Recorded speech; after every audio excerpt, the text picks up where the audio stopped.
Hi everybody, my name is Stevie B. I'm a grateful believer. Hey, I'm a recovering alcoholic. It's great to be here with you guys tonight, and now I see why Steve picked me. I was trying to figure out why they picked me, and it's because I got a big mouth. So I was trying to figure it out. I think it's amazing what Steven and Steve did for free and for fun. And in Alcoholics Anonymous, I want to tell you, if you're new, there's going to happen a change of your heart, and you're going to become a person that starts thinking about other people even more than yourself. And if you saw the people behind the tables, and you see obviously the man that owns this and the person that put this together, that what happens is, the big book talks about we were reborn. One of the symptoms of our disease of alcoholism is selfishness and self-seeking. So if you're brand new here, you probably came here thinking, what can I get for myself? Totally normal. Like, how many times can I go up to the table? Is there going to be enough food? How many drinks is there for me? Is that my dessert? That's totally normal.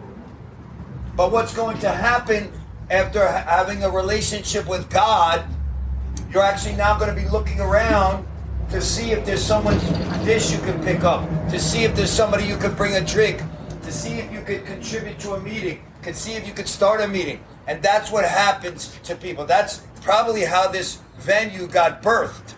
And I know this is definitely how this evening got birthed. What I mean got birthed is they probably Steve said to Steve, let's throw a meeting.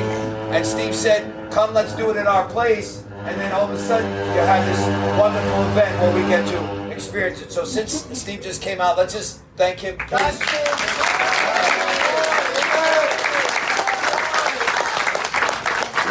I'll get into a little bit of my story.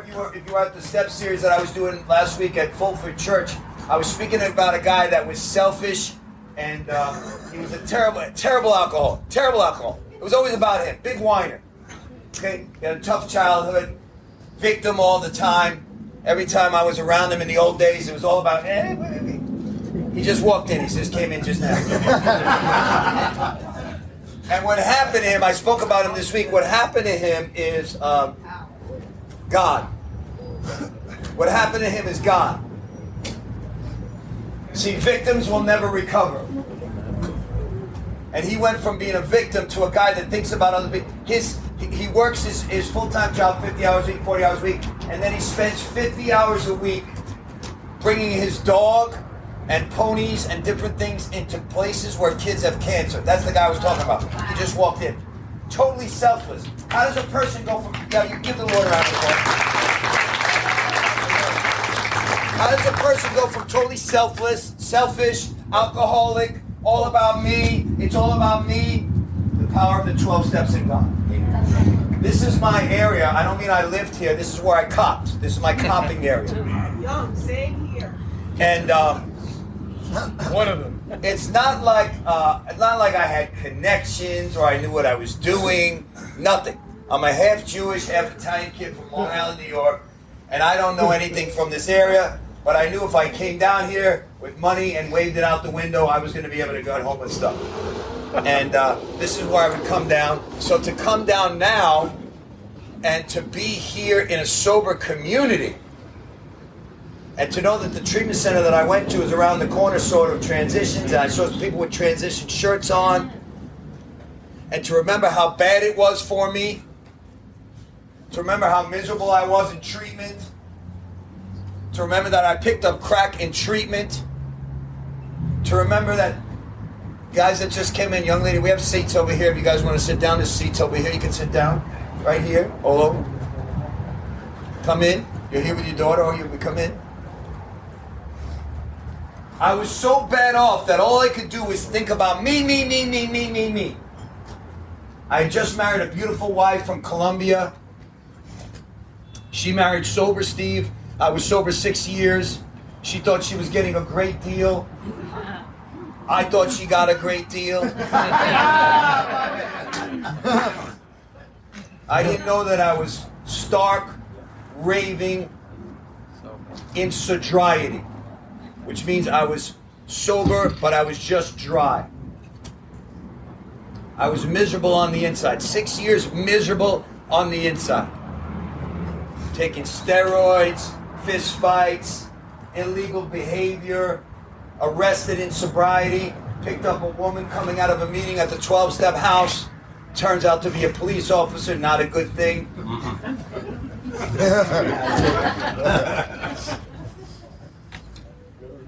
I get arrested that night.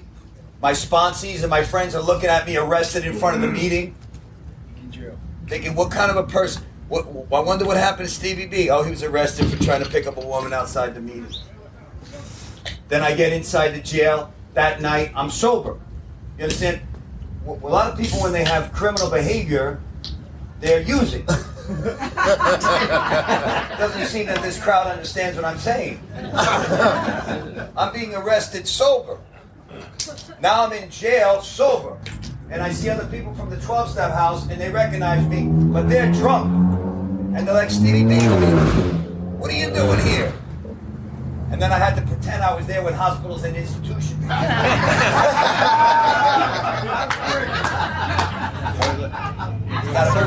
They're drunk, you know. I'm like, we got a new program, we're bringing babies into jail.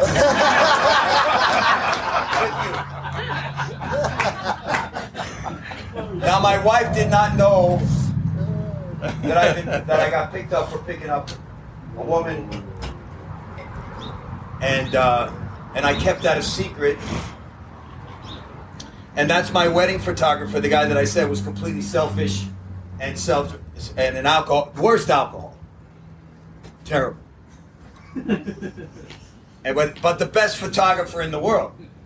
Romans 8:28 says, God works out all things for those that love him and are called according to his good purpose. There's God working things all the time. He turns out to be my wedding photographer, and he hears that I'm an alcoholic. So he says to me at the wedding, when he sees me all amped up, because remember, I'm so dry, so I'm not happy, joyous, and free like I am now. I'm at the wedding, and I'm like, everything needs to be perfect. This needs to be perfect. You know, because I don't have God. So he tells me to have a drink. He goes, hey, relax. Why don't you have a drink? And I say, I can't drink. I'm an alcoholic. But I back then I used to call myself an alcoholic. I don't call myself an alcoholic today. I call myself a recovering alcoholic because I'm not an alcoholic. I've been relieved of this. I've been relieved of this bondage of the mind. I react differently, sanely. I've recovered from a seemingly hopeless state of mind and body. But when he said to me, have a drink, I told him I can have a drink. If someone offered me a drink today, it wouldn't even register, because that's not who I am today. We recovered from this. But I noticed when I was hanging out with him and when I went to go get my pictures from him, and my big pictures and everything, because he's just this unbelievable photographer, he'd always be on Mondays, or he would always cancel the appointment. Like we'd have a photo shoot at Vizcaya Gardens on a Monday, cancel.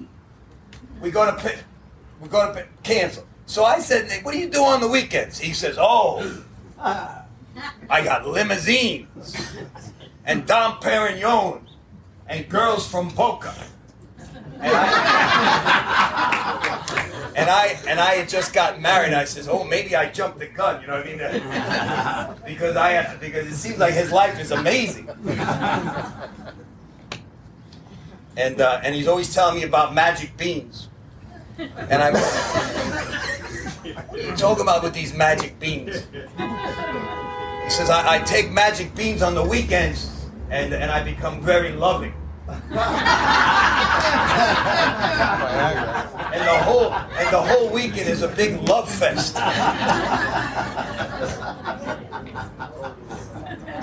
And then he wound up marrying my wife's best friend, and so we got very close. It's very important that you're careful. It has nothing to do with him. The people you hang around with, the books you read, the meetings you go to, the information that you listen to will all have an impact on the direction that you go. And I start hanging around with people that are not sober. I actually start hanging around with people that are living in the lifestyle in Party Town, and his life got very attractive to me.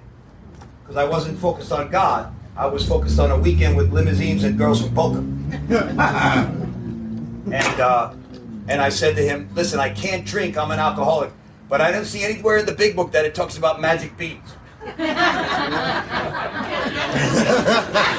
So it could work out. This beautiful woman's asking her, what's a magic bean?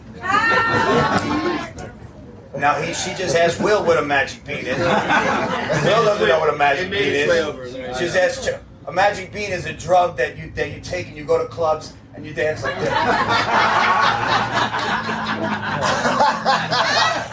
For like 10 hours.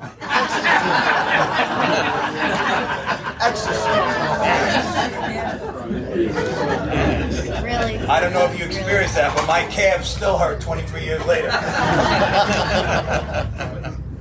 It turns out that it didn't matter what the substance was, I'm an alcoholic. And the moment I put that substance that was not sober substance into my body does not distinguish between my drug of choice and a drug that gets me high. I'm an alcoholic. Now I'm a recovering alcoholic. But I have the disease of alcoholism. And the moment I took that, it didn't send him to the races. He went to work the next day. I did not. And that sent me on a 1.5-year run to where my beautiful new wife had to experience yets that are just embarrassing, hurtful, hard to remember. She married a pretty good guy and she got a bum. Let me tell you what a bum does. During 9/11, my wife went to the country of Colombia right before 9/11 in August, and she was escaping the madness of our house. The madness of our house was because when I was going to a hairstylist in my work, and he saw me completely shot out from jumping up and down for 12 hours. So I was in work, and Jimmy, I don't know if you can relate to this. I was at work and I was just stumbling around. He goes, Papi, what is wrong with you? I go, I was taking magic beans and jumping for 12 hours. I'm exhausted. He goes, Papi, you just need a little Tina.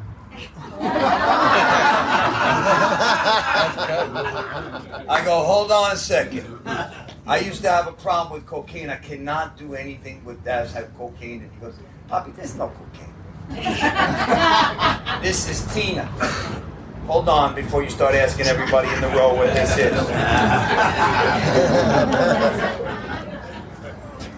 So he takes this cute little fingernail and he puts it in, dips it in the Tina, and he gives me a little taste of it. And bing, my entire mind opened up. I was sharp. I was ready to go to work. I'm taking 5 customers at a time. I'm printing. I'm cutting. I'm answering. I'm going like this. This is amazing. Unbelievable. What you doing? I said, holy mackerel. This is the answer to my problem. I saw what I wanted to do. I was willing to get any length to get it. And it turns out I became horribly addicted to crystal methamphetamine during a time where you should not get addicted to crystal methamphetamine in Florida because we didn't have any. Like, I'm a firm believer if you get addicted to a drug, you should check the supply before you start. Right? So the only place 26 years ago where they had it was gay nightclubs. So you can imagine, I was hanging outside the Copa up in Fort Hey.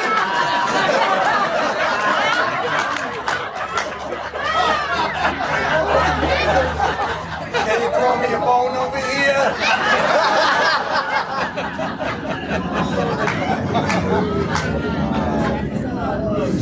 Meanwhile, we had a terrible fight because I got terribly into addiction.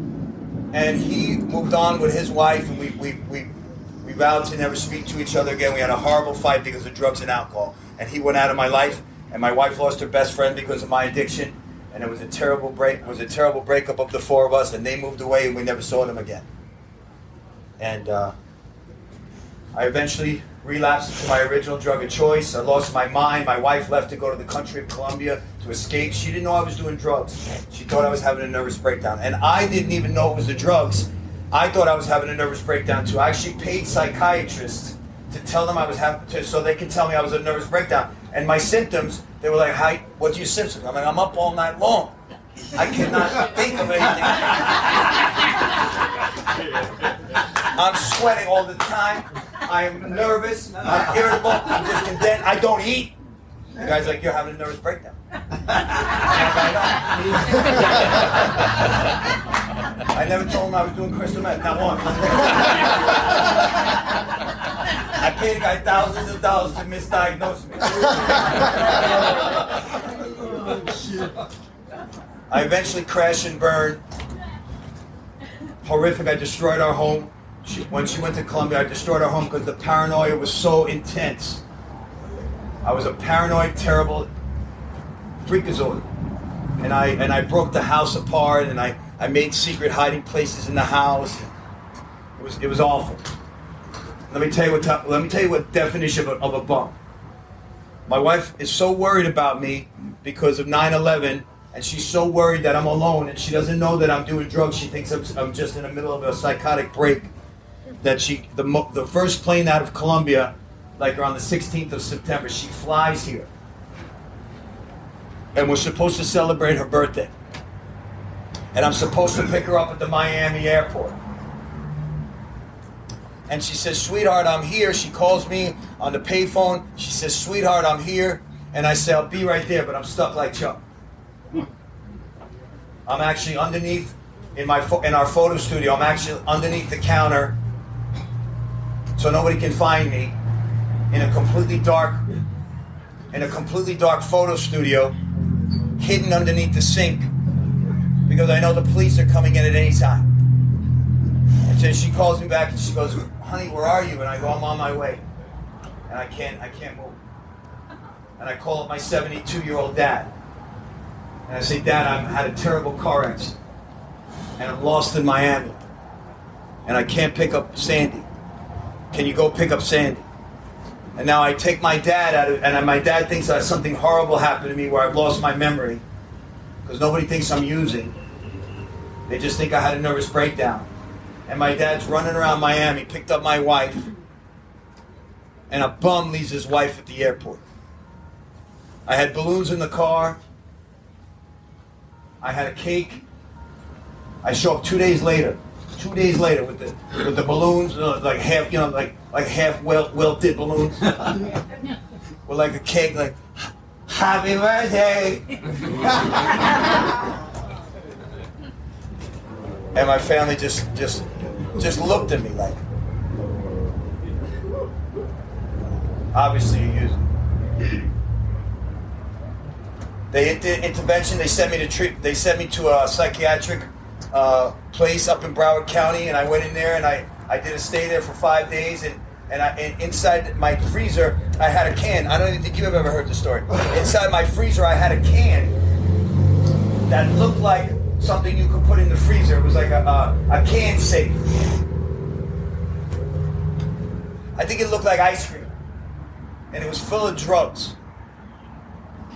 And I didn't think I was going to use the drugs when I got out. I just couldn't throw them away because there was so much drugs in there. And I don't know how I came up with this plan, like maybe I would sell them or give them away. So while I'm in detox, I'm actually thinking I'm going to stay sober, but knowing that I have an entire freezer full of drugs. I don't know if you have that inside you where there's two people that live in there. One is a good person and the other one's a monster. And who you feed wins.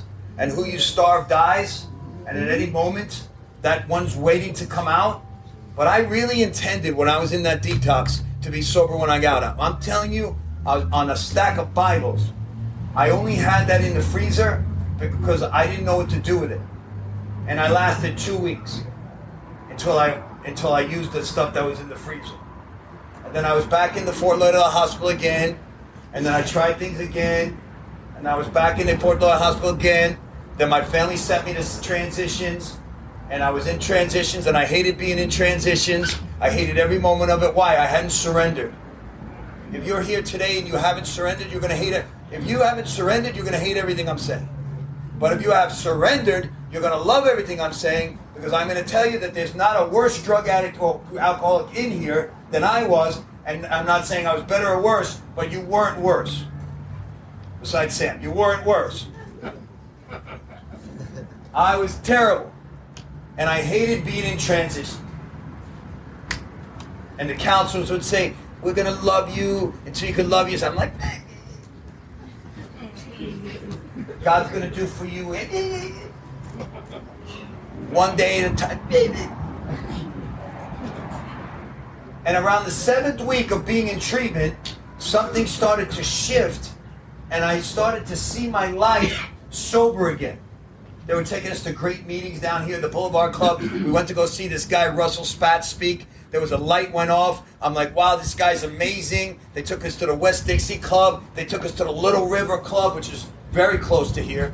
And something started to go off inside me, and I started to have some light go off inside me. And I'm thinking, you know what, maybe I could get back. Maybe I could really get back. Now, this is an important part of the story that if you've ever heard me speak, you probably have never heard this story, because I want to remind you that if you're new, that there's an enemy that wants you not to make it. As hard as you're pushing forward, there's a force that's pushing against you and does not want to see you get free. If you know that, and you know that there's an enemy, then you'll be more prepared. How do I know there was an enemy? That there's a real enemy? I don't care what you call it. When I'm not in a meeting, I call it the devil. I'm not from Miami. I'm from New York. I got planted in Broward, and I know nothing about Miami. The only time I drove down here was high. I don't know anything about the streets, and I don't know how to get around down here. Jerry does. That's why he drove me down here. I drove with Jerry. When I went to treatment, they took the car away. I hadn't driven in 7 weeks.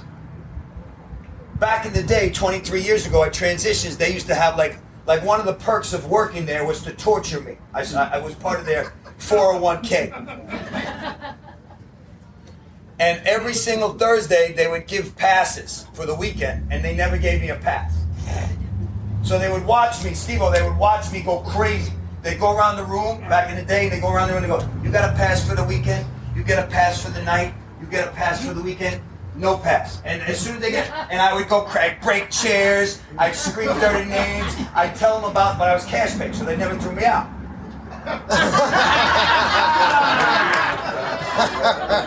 That's real.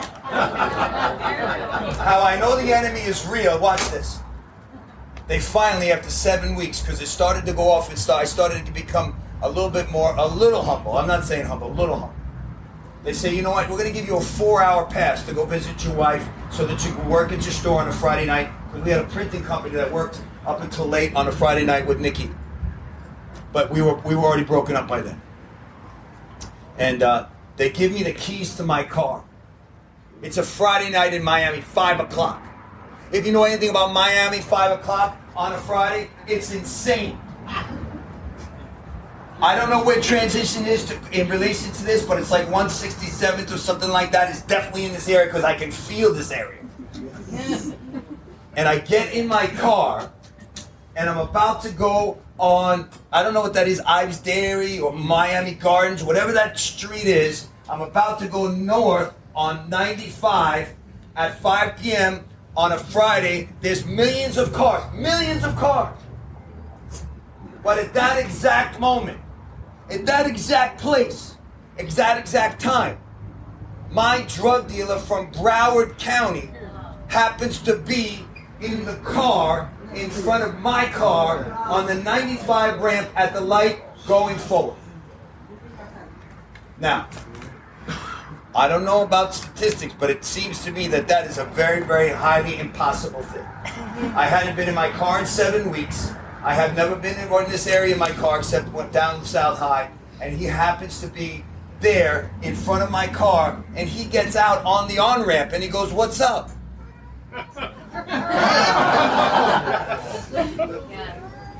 And let me tell you, I was not prepared. Every day in recovery, you need to be prepared. I wasn't prayed up. I hadn't seek God in the morning and asked Him to keep me clean and sober on my knees, which I do every single day today, because I know that could happen at any time. I was meetinged up, and I was grouped up, and I had antipsychotic medication, so I was calmed up, but I wasn't prayed up. And when that guy said to me, "Jay," look, I still remember it, 23 years later, I got it like that. J. I can't remember who the vice president nomination is, but I got the J, the drug dealer. When he said pull over, I hadn't been praying. And I pulled over. And while I was in treatment, I got high. And of course, that ruined the entire treatment experience. Because being in treatment high is not a pleasant experience. And I got kicked out on Monday for a fist fight. And then I got a 6 felony car crash, which I had never had any felonies until that car crash, because I was high. And because I was high, I was going to look for drugs. And I didn't realize there was drugs in my car from when I gave my car away 6 weeks earlier to a drug dealer. He hid drugs in the glove compartment, which of course I wouldn't have went driving to look for drugs if they were already in the cooler. But they didn't come with a note to say, hey, there's drugs in there. And when I had a car accident, the police said, give me your license and registration. And I gave them the license and registration from my Lincoln Navigator handbag. And then all the drugs fell out. And then I said, hey, those are not mine. And then the guy said, the police officer said, yeah, we haven't heard that one. And I can tell you how God's so amazing. On the back of that police car with my hands handcuffed behind me, he started to, this is God's honest truth. I'm not making anything up. There's no, God bless you. There's nothing I told you tonight that is not 100% true.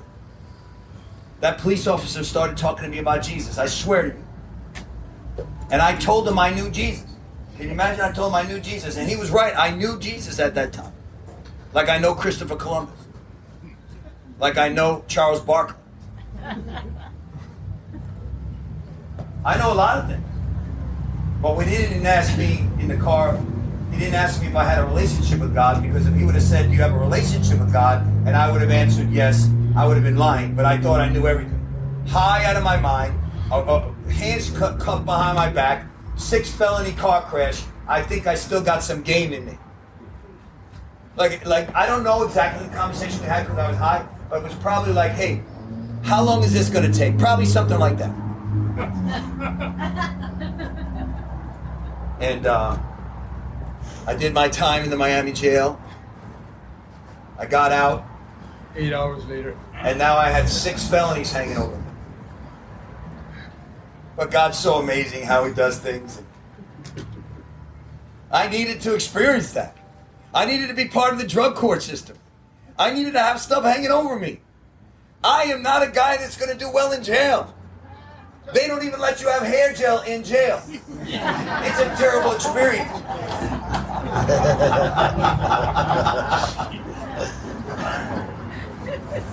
So I got involved in the court system, and I got Russell Spatz as my sponsor, and he's a Messianic Jew, and I started following him around, and things started to fall into place. But I wanted to get high one more time because I figured now that I was sober 30 days, I don't know if you ever experienced this junkie logic. Junkie logic is like this. Nothing you ever did worked out, but this time, because you got some amount of time sobriety, 30, 60, 90, 6 months, everything that happened just 6 months ago, somehow miraculously you've changed your DNA. And even though you wound up in a carpet in some motel room 6.5 months ago, rolled up thinking it's a great hiding place, 6.5 months later, that's not going to happen. So I come up with this foolproof plan how I'm going to go out one more time. I'm going to call my wife, who now has a restraining order against me. I'm going to lie to her and get some money. I'm going to buy a cell phone. I'm going to call her from the motel room with the cell phone saying I'm at a meeting. And by the time everyone comes home at night, I will have pretended I was sober the entire time. And when I go and pick up my year a year later, like I wasn't planning on going on a run. I was planning on just getting high one more time. I don't know if anybody can relate to the one more time. I came up with some junkie superpower logic program plan. And but the first part of the plan is I needed money. See, I appreciate people that go out without money. I see it all the time. I see they leave my treatment center and they're on this federal highway, and I go, what are you doing? They go, we're on a run. I go, you got no money. That's a walk. That's not even a run. How do you start off with no money? That's insanity to me. That's the definition of insanity. Going on a run with no money. So I call her up and I say to her, can I get $199? Well, because it was that specific phone was that much money, and she says, hold on. And this is where God comes into my life. This is how God shows up in my life, even though I didn't know him. See, the most amazing thing is even if you don't know God, he knows you. Amen. The prerequisite for a relationship with God is not that you believe in him, because he already believes in you. It's just that you need to surrender and allow God's love to shine through you. And so I call up her trying to get high, and it turns out that she had joined Al-Anon. Program for support. Problem. That like teaches you like some ninja stuff. I had no idea she joined. They got like a secret handshake and like lingo. And so I said, honey, I need, so first of all, she goes, what? I go, sweetheart, she goes, what? I go, I need $199 for a cell phone so I can call my sponsor, Jerry, that lives in California. She goes, hold on. I thought she's checking the bank account. She calls up her sponsor, and her sponsor says, give him the money. Because we're not going to wait around 9 months or a year to find out if he's full of poopy. If he's full of it, we want to know now. I don't think that's legitimate Al-Anon stuff. I think that's some stuff they made up. I'm still going to check with the people that made the program. But they sent me the money. And I have $199 on this money card. And I run to the Sprint store. I'd never been in Sprint, which is, I don't know if they still have it, but anyway, the phone store. That's how God amazing. I say to the guy behind the counter, I need to have the cheapest cell phone you have, and I need to be out of here in 15 minutes. And the guy says, hey, Stevie B, we saw you yesterday in the Victor AA meeting. Welcome back.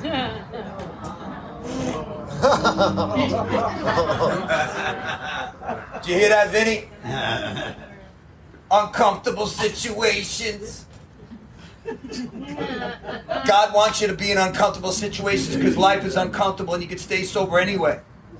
And that guy says, why don't we go out and have a conversation? And I was a member of Alcoholics Anonymous. My intention was to get high. God's intention was for me to see the second step working. Came to believe that a power greater than myself could restore me to sanity. I didn't even know that anything was working behind the scenes. But that morning I had prayed on my knees and I had asked God to keep me clean and sober. And even though I went to go get high, it doesn't matter because I called upon the name that will keep you sober.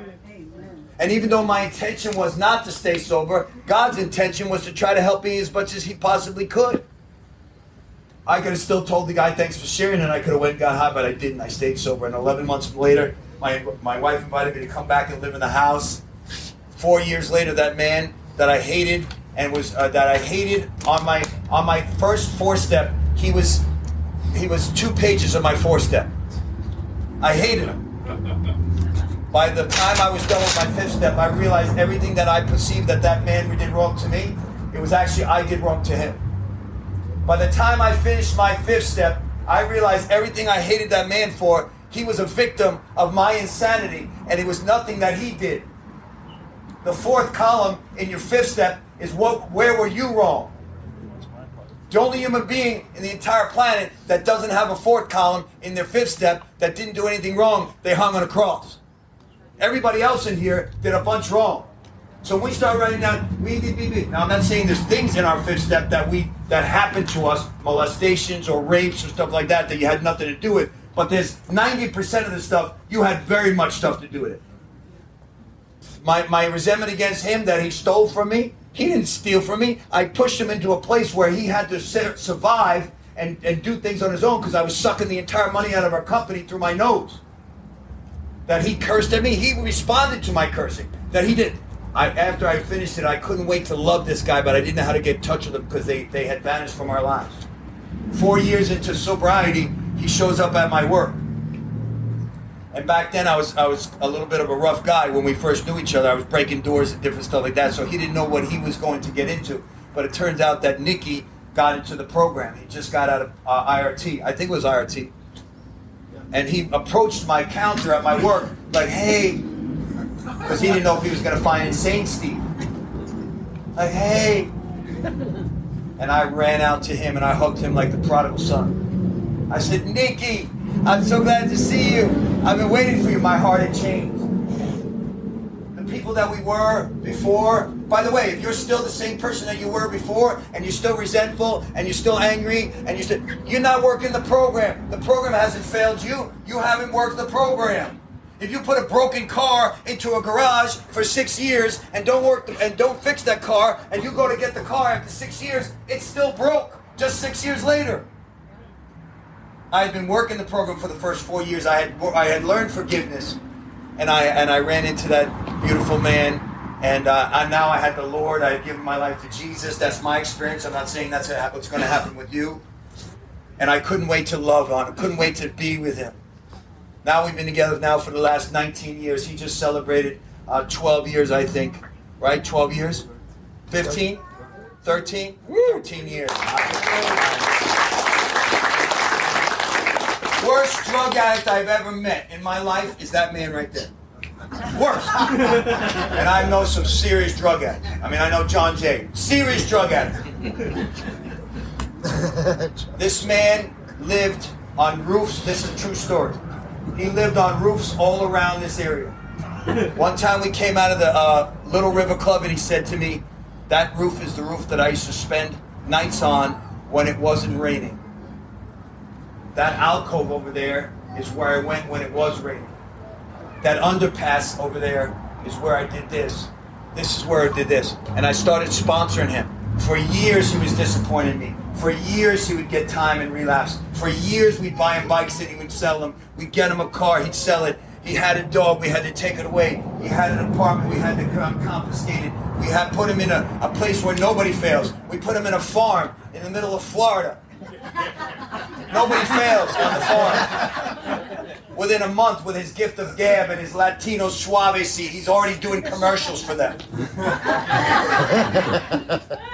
Failed. I run a Bible study up in Broward County. He was in the Bible study. He was like 4 days clean off crack. My niece comes over from Colombia. My wife's niece.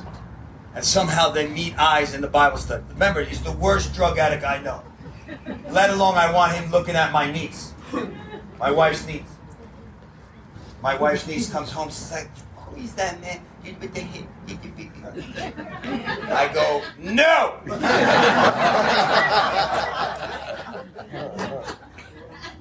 El diablo! Es el nombre.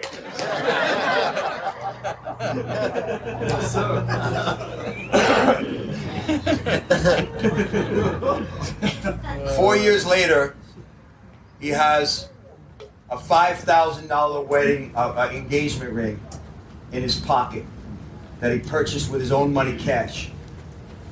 And he goes over to the country where we get our drugs from. On a plane with $5,000 in his pocket, with 4 years clean. And he goes and gets engaged to that beautiful girl. They have the most amazing marriage today. He has the most amazing home that I had lunch in today. He runs 2 or 3 businesses today. He serves the Lord today. Who the people we were is not the people we need to be. But the thing that we're going to need to do is we're going to need to say no to our old lives. I know you used to prostitute. I know you used to give yourself away. I know you used to do all that kind of stuff. But that doesn't matter. Because the moment you ask God for forgiveness, He forgives you. The moment you get into your 5th step and you start forgiving everybody else, God starts forgiving you. The moment you get into your 6th and 7th step, which is asking God to remove the defects of character that you have, He will. You understand? I've never met one person. I bet you, Steve, how many years, Steve? Steve, you went out after like a lot of years, right? Steve-O. I never went out. I'm 6 years sober. You're 6 years sober. And how were you, like 8 years ago, would you have invited us here for free? No. Definitely not. You see what I'm, Chinaman's champ. you see what I'm saying? And he's still racial. He's working on stuff. Your heart is going to go from a heart of stone to a heart of flesh. But the entire thing is a process of a relationship with you surrendering and allowing God to change you from the inside out. Two of my closest friends, 25 years I've known him, and now how many years or so? You got 10 years sober now? 9 years sober? So 14 years I've known him. Like I spend every day with him. Like we can't get to the next event. We can't wait to get to the next place. This is what I want to tell you. I was a horrible drug addict and alcoholic. I'm not today. I'm a recovering drug addict and alcoholic. I was a person that went to every type of immoral place in Broward County and any place that I ever visited. I did every immoral thing. The moment I got there, I looked for every immoral spot that there was for men to go to, and I would partake in that stuff. It's been 26 years for that. It's been, it'll be 23 years of alcohol and drugs. It's 25 years being committed to my wife, no cheating of any type, no stepping outside our marriage. I've fallen into looking at things, but I've never been with another person. I've never been to a place of terrible establishment. But I also reminded myself, people don't think I'm rude because I'm like, listen, I don't want to listen to racial jokes. I don't listen to sexual jokes. I don't want to watch stuff on television. I don't want to be around people that are inappropriate. That's not my life today. You want to do that? That's not going to be with me.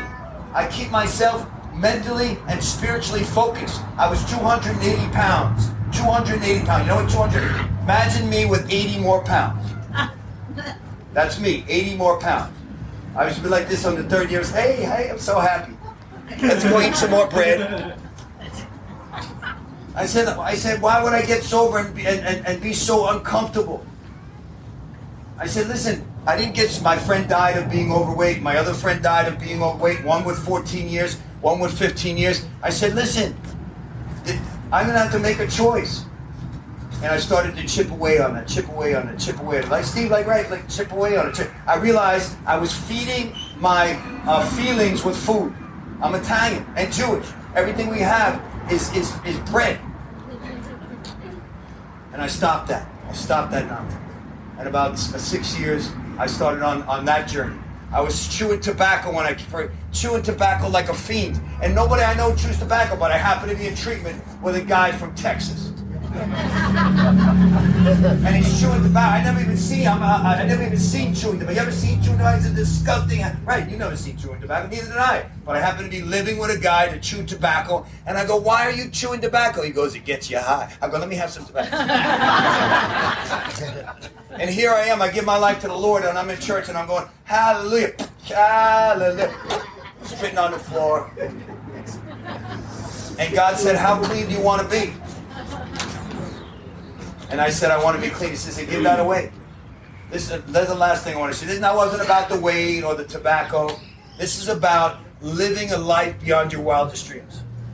I've buried now 3 individual people that are close to me in the program that died of health reasons that were totally avoidable.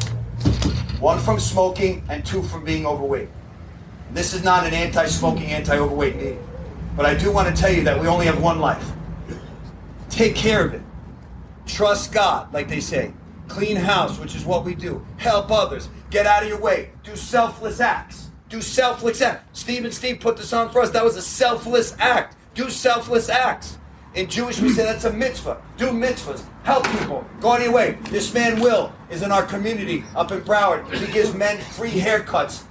None of you, but other people. He's getting them free haircuts, and he helps them out. He's like, you don't have money? Don't worry. You don't have this? Don't worry. And that's what's going to happen. You're going to forget about the drink and the drugs. You're going to go to meetings. You're going to help others. Your life is going to have purpose. It's going to have meaning. I'm blessed to be here with you guys tonight. I'm so overwhelmed on the generosity of what happened here tonight. And I know this because I've been to meetings all around the world and around the country. People like Steve-O and Steve, they're everywhere you go. The people fly me in all over. I arrive at places. I'm going to Bermuda in November. I know what's going to happen. I'm going to get off the plane. There's going to be a guy from AA that's going to have a sign. And then he's going to whisk me off to a hotel. And then they're going to pay for my food. And then they're going to pay for my flight. And they're going to pay for the hotel. You know why? Because the hand of AA was there for them. And guess what's going to happen with me next time? that someone's going to arrive and I'm going to have a sign. And I'm going to help. John will give me some money and I'll help them get to the thing. And I'll help them pay for the call. And then this whole entire thing, it's called the fellowship of the Spirit. The fellowship of the Spirit. It's going to become not about you. If you're new right now, it's about you. But sooner than you could possibly imagine, it's going to start to become about the next person. And then all of a sudden, you're going to have a life. Now, the last thing I'm going to leave you with is this. There's two different types of people in Alcoholics Anonymous. Well, I'm sure there's many, but I'm just going to talk about two right now. There's the ones that are here for staying sober. They're the staying sober alcoholics. You know them. You see them. You'll see them in meetings. You say, hey, how you doing? Hanging in there. How much time you got? 52 years. And they're just so dry, if you light a match, they go up in flames. And they're eating croutons on their plate. They can have they're just eating croutons and they're, and that's the staying sober people in Alcoholics Anonymous. And then there's the other people. Steve-O happens to be one of them. John J. happens to be one of them. Those are the ones that are experiencing life beyond their wildest dreams. They don't take themselves so seriously. You say, how you doing? Man, God's just doing for me what I can't do. And they're on the same buffet. The same buffet. Some stop at sober and they eat croutons and salad. And other go down the whole thing and they have cracked crab and prime rib and lobster tails. And they're experiencing all that God has to be. Remember, this is only one life. One life you got. There's not a dress rehearsal. Why would you settle for sober when you could have a life beyond your wildest dreams that produces sobriety anyway, and then you're going to go out and help other people? God bless you guys.